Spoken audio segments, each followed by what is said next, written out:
دیوان اشرف سبسکرائب کیجئے، شکریہ۔ کہ سب کا کوئی نہ کوئی دنیا میں آسرا ہے، دنیا میں آسرا ہے، سب کا کوئی نہ کوئی دنیا میں آسرا ہے، دنیا میں آسرا ہے، سب کا کوئی نہ کوئی دنیا میں آسرا ہے،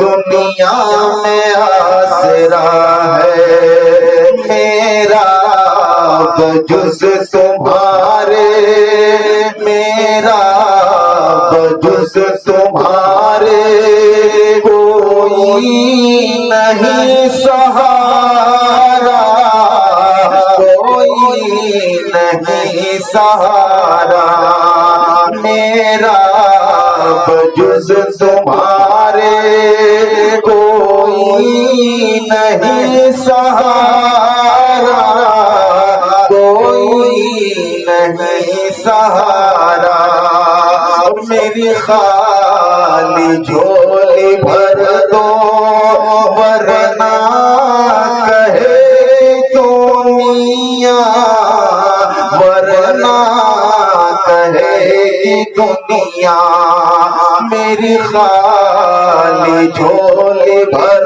دو ورنہ کہے دنیا، ورنہ کہے گی دنیا، میری خالی جھولی بھر دو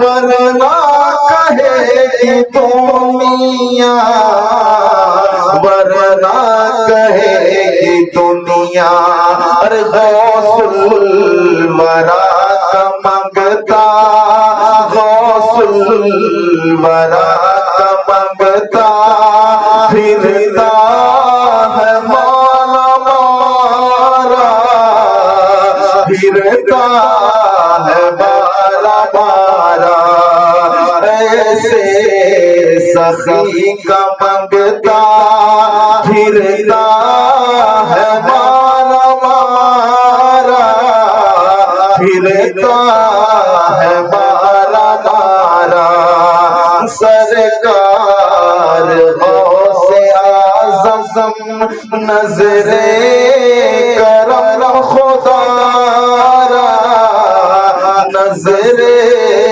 کرم خدا را، صبح طیبہ میں ہوئی پڑتا ہے بارہ نور کا، صدقہ لینے نور کا آیا ہے چارہ نور کا، باغ طیبہ میں سبحانہ بھول بھولا نور کا، مصنوع ہے بلبلیں پڑھتی ہے کلمہ نور کا، میں گدا کو بادشاہ بھرتے پیالہ نور کا، نور بھی نور نہ تیرا دیدار سبقہ نور کا، نور کی سرکار سے پایا دوسالہ نور کا، ہو مبارک بکر ذوالنورین جوڑا نور کا، اے رضا یہ احمد نوری کا فیض نور ہے، ہو گئی میری غزل پڑھ کر قصیدہ نور درود پاک پڑھ اللہم صلی علی